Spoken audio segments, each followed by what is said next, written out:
दो बड़े मुकाबले आज संडे के दिन खेले जाएंगे क्योंकि चेन्नई सुपर किंग्स के सामने मौका रहेगा पॉइंट्स टेबल पे और आगे जाने का, लेकिन वो रहेगा दूसरा मुकाबला जब वो कोलकाता को खेलेंगे। लेकिन उससे पहले एक और बहुत इंपॉर्टेंट मुकाबला खेला जाएगा, वो है Rajasthan Royals versus RCB. Again Rajasthan के लिए बहुत इंपॉर्टेंट है क्योंकि पॉइंट्स टेबल में जो वो जगह है ना, वो अप फॉर ग्रैब्स है। लेकिन उन मुकाबलों पे जाने से पहले देखना चाहिए कि जो मुकाबले खेले जा चुके हैं वो क्या थे।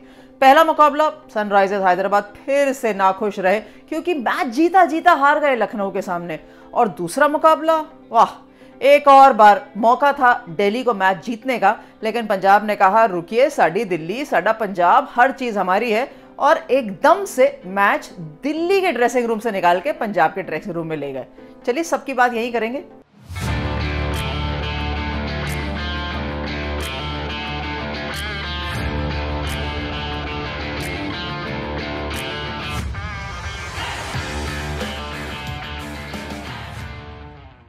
स्वागत है आपका डिफरेंट स्ट्रोक्स में। और पहला मुकाबला, पहला कौन सा था, पहले से शुरू करते हैं। First in first out. तो पहला मुकाबला था सनराइजर्स और, जी हाँ, सामने थी लखनऊ की टीम। सनराइजर्स खेल तो बहुत बढ़िया रहे थे, लेकिन ऐसा लग नहीं रहा था कि वो 180-190 तक पहुंचेंगे। हेनरिक क्लासन की अच्छी पारी थी, पर उस मुकाबले में जो डिफरेंस रहा ना 10, 15, 20 रनों का, वो था वो एक ब्रेक मैच के अंदर जो आया था।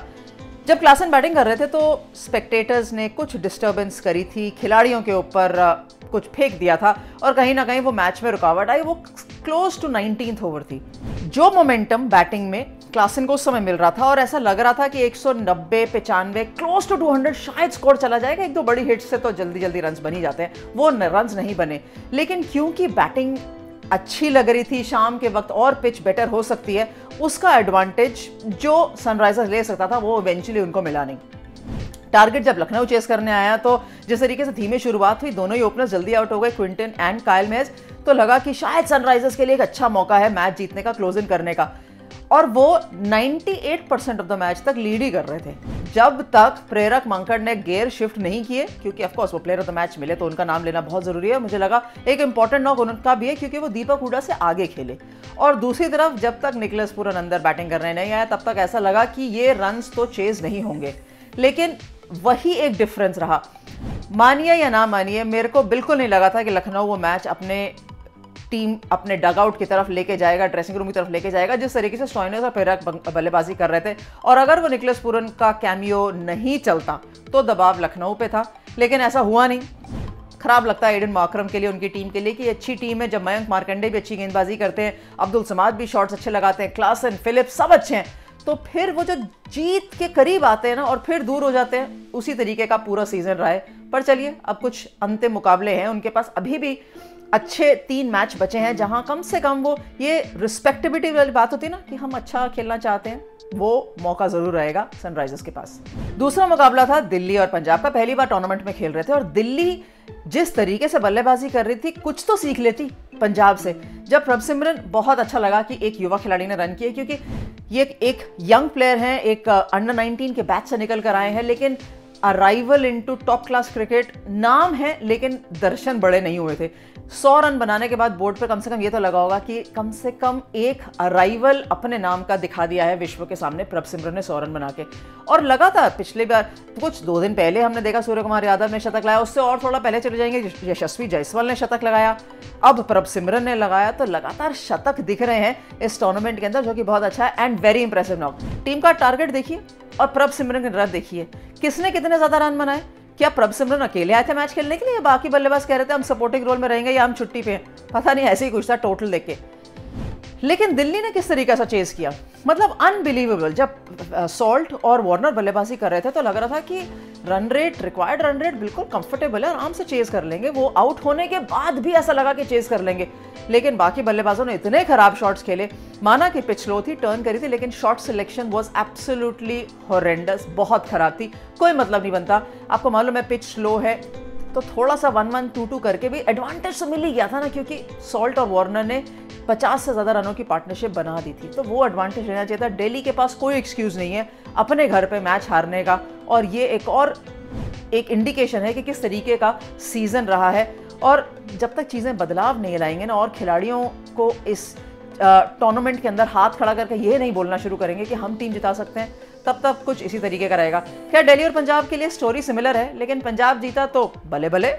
अब बात करेंगे जो 2 मुकाबले आने वाले हैं। सबसे पहला मुकाबला रॉयल्स और royal Challengers Bangalore, RCB versus RR होने वाला है। और पिछली बार जब ये दोनों टीमें आमने सामने रही थी तो यकीनन आरसीबी जीता था, पर वो तो बहुत पुरानी बात हो गई। उसके बाद तो अब सारे बल्लेबाज रॉयल्स के फॉर्म के अंदर हैं, जायसवाल, बटलर, अब अभी तो संजू सैमसन भी हैं, जुरेल, हेटमायर, लंबी बल्लेबाजी क्रम है। और बॉलिंग तो मुझे लगता है सबसे ज़्यादा सॉलिड है, क्योंकि 5 से ज़्यादा आगे जाते नहीं है। बहुत ही रेयर होता है कि छठा बॉलर इस्तेमाल करते हैं लेकिन छठा करते हैं। सामने जब आप बैंगलोर की तरफ नजर डालेंगे तो कहेंगे मैक्सवेल, फैफ। अब तो विराट भी पिछले कुछ समय से रन नहीं कर रहे, तो कहीं ना कहीं दबाव उन पे भी होगा। तो कौन बल्लेबाज है जो रन करने वाला है? लोमरो रन कर रहे थे पिछले मैच में, उनको बाहर बैठा दिया।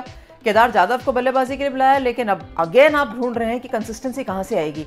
गेंदबाजी में जॉश हेजलवुड, मोहम्मद सिराज हैं जरूर, लेकिन इतना कंसिस्टेंटली विकेट्स ले पाना ऑपोजिशन की वो देखने को नहीं मिला है। सो अगर बॉलिंग देखेंगे तो यकीनन team to team Royals, that is Rajasthan Royals, ज्यादा स्ट्रॉन्गर दिखेगी।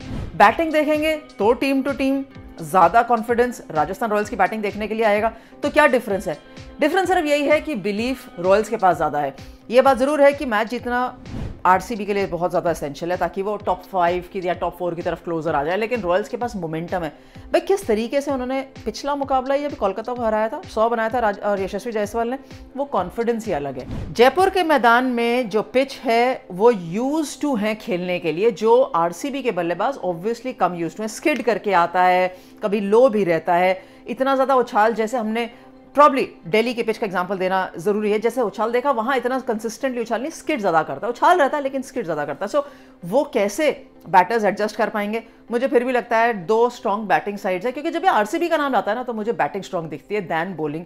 और RR of course batting strong है ही। 2 good batting sides coming head to head. दूसरा मुकाबला वेरी वेरी इंटरेस्टिंग कॉन्टेस्ट, क्योंकि चेन्नई के मैदान में चेन्नई के सामने कोलकाता होगी। पिछली बार भी का कॉन्टेस्ट छोड़ देते हैं क्योंकि वो बहुत बढ़िया बैटिंग करके अजिंक्य रहाणे ले गए थे, प्लेयर ऑफ द मैच भी बन गया था। लेकिन जो लास्ट मैच चेन्नई ने with spinners, with batters, with seam bowlers जीता है ना, वो confidence with Pathirana coming into form, Tushar Deshpande ने बहुत बड़े गेंदबाजी करी। वो पिछला मुकाबला जो दिल्ली के विरुद्ध जीते, डिफेंड किया था टारगेट, उससे कम से कम ये जरूर लग गया कि बल्लेबाजी तो अजिंक्य रहाणे, डेविन कॉनवे, शिवम दुबे सब हैं फॉर्म के अंदर, ऋतुराज गायकवाड़ भी हैं, एमएस धोनी, बैटिंग तो बिल्कुल सेट है कम से कम चेन्नई की। लेकिन क्या चीज डिफरेंस थी, वो थी गेंदबाजी।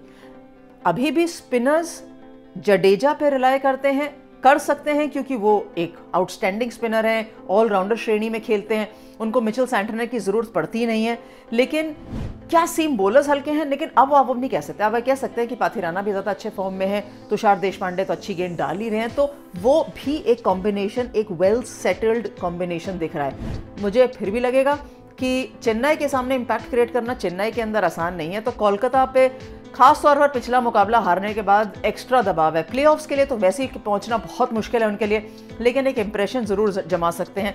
कॉन्फिडेंस अपनी टीम के लिए ले सकते हैं कि जाके आप रन्स बनाइए, कोशिश करिए जीतने की। कोशिश इसलिए करिए कि चेन्नई के अंदर इस फॉर्म में चेन्नई के ऊपर जीत हासिल करना बहुत मुश्किल। तो मेरे 2 पिक्स हैं, राजस्थान और शाम के मैच में चेन्नई। ये दोनों मेरे पिक्स हैं। आप अपने पिक्स बता सकते हैं, जल्दी बताइएगा, क्योंकि ऐसा ना हो ना जब तक आप बताएं मैच खत्म हो जाए, या मैच खत्म होने के बाद भी बता सकते हैं। हम तो हमेशा ही आपके साथ हैं, अगले दिन भी बता सकते हैं, उसके बाद के दिन भी बता सकते हैं। हम कहीं नहीं जाएंगे, हम यही रहेंगे।